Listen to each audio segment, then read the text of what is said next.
ମଶା ମୋ ଘରେ 6 ମାସ ହେଲା ମୋ ଆଗରେ ନାଇଟି ପିନ୍ଧିକି ହଲ ହଲ ହଉଛି। ମୁଁ ଶୁଣାଇ ଉଠି ପାରୁଛି ଆଜି ତାକୁ ଛାଡ଼ିବି ନାହିଁ। ଆଜି ମାଲ ପିଇକି ଆଇଛି ଆସ୍କା ଫଟି ଜୀବନ ମାଟି ଆଜି ରାଣ୍ଡିଥିବାକୁ ଛାଡ଼ିବି ନାହିଁ। ମଶା କୁଆଡ଼େ ଗଲା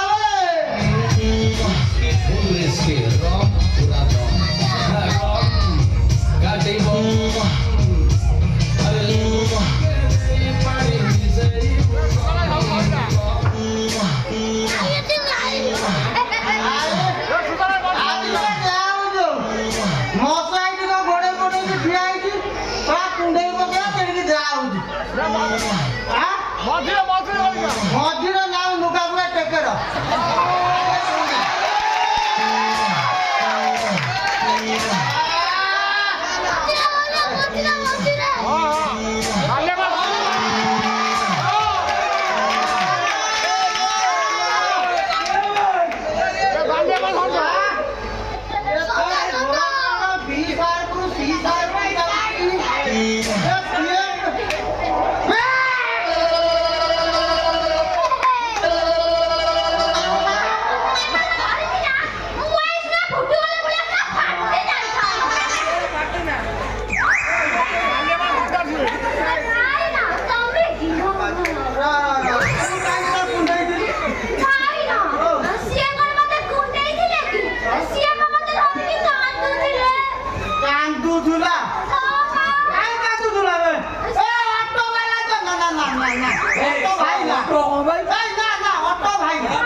আরে না না সে কথা কই কি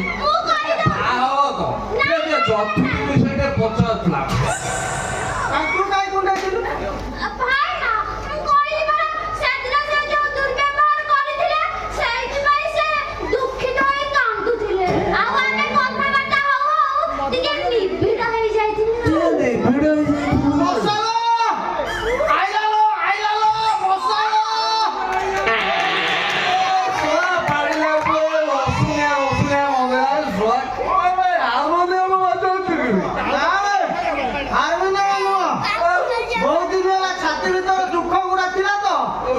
ପଛ ବାଟେ ବାହାରି ଗଲା ମଶା ତୁ ଆକୁଆ କୁଣ୍ଡା କୁଣ୍ଡି କର ନା। ଆଚ୍ଛା ମଶା ସତର୍କ କୁଣ୍ଡା କୁଣ୍ଡି ହେଇକି ମୋ ଝିଅ କଣ ହେଲାଣି ତୁ ମତେ କେବେ ବାହା ହବୁ କହ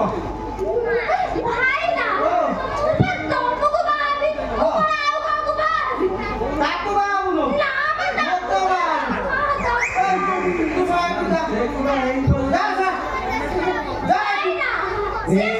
ଭାଇନା ତମ ପାଇଁ ଗୋଟେ ବଢିଆ ଜିନିଷ ଆଣିଛି ବଢିଆ ତ ଜିନିଷ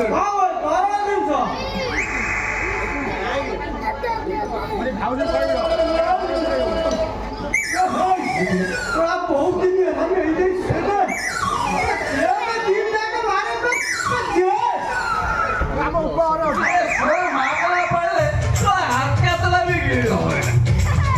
ଦିନ ପଛରେ କଥାବାର୍ତ୍ତା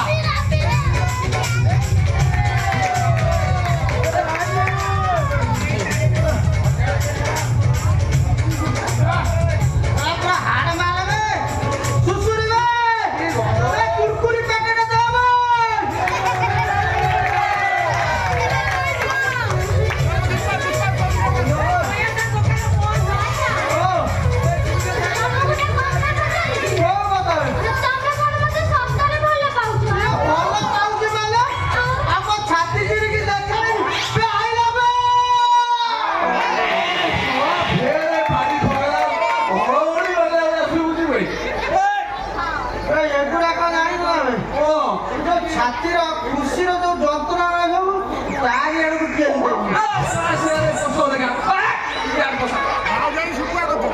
ଭାଇନା ଓ ତମେ ଜାଣିଛ ହଁ ମୁଁ ନୁହଁ ତମ ପାଖରେ ଏତେ ଦିନ ହେଲା ରହିଲିଣି ହଁ। ଆଉ ମୁଁ ଏ କଥା ଜାଣିବାକୁ ପାଇଲି କି ତମ ଛଡା ଏ ଦୁନିଆରେ ଆଉ କେହି ଗୋଟେ ତୁଳସୀ ନାହାନ୍ତି ଆଉ ତମ ଘରେ ଚୁଦାର ପିନ୍ଧି ରହୁଥିଲି ଆଉ ଏବେ ଶାଢୀ ପିନ୍ଧିକି ରହୁଛି ମୋ ଭାଇନା ରାଗି ସବୁ ଗାଲ ଯିବ କି ଇମିତି ହବ ଇମିତି ଘଷି ହେଇକି ହବ କେତେ ଖୁସି ହଉ ହଉ ଶୁଣୁ ତୁ ମତେ ବାହା ହବୁ ହେଲା ଆଉ ଆକୁ ବାହା ହବୁନୁ ନା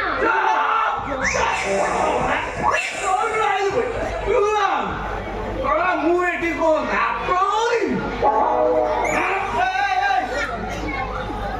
ତା ପିଛରେ ମୁଁ ଯେତିକି ଟଙ୍କା ଖର୍ଚ୍ଚ କଲିନି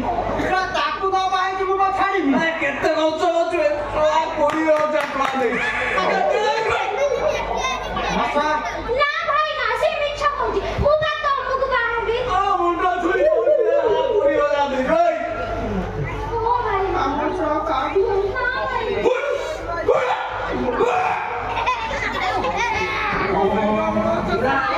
ବାଳ ପାଚିଲାଣି ତା କତିକି ଯାଉଛି କୋଉ କଥା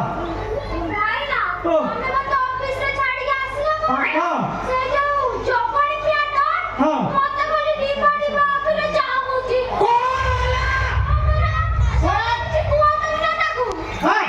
ଶଳା ଡଗ ମୋ ଶାଳୀକି ଅନେଇଲା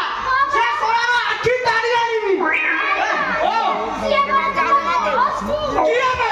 କୋଉ ଶଳା ବସ ବେ କୋଉ ଶଳା ସେଟା ନା ବସ ଏଟା ଶଳା ଚୋର ବେଇମାନ ଶଳା ଧୋକାବାଜ ସେ ତମ ମାଲିକ ଏମିତି କଣ କହୁଛ କୋଉଟା ନା ମାଲିକ ତା ପାଟା ପାଟା ସେଟା ମୋ ମାଲିକ ନୁହଁ ଜାଣିଛ ଏଠିନ କେହି ନ ଦେଖିଲେ ମୁଁ ଦେଖୁଛି ଏଠିନ ମୁଁ ଦେଖୁଛି ଏ ମାଲିକର ଭଉଣୀଟାକୁ ରେପ୍ କରିକି ମାରିଦେଲା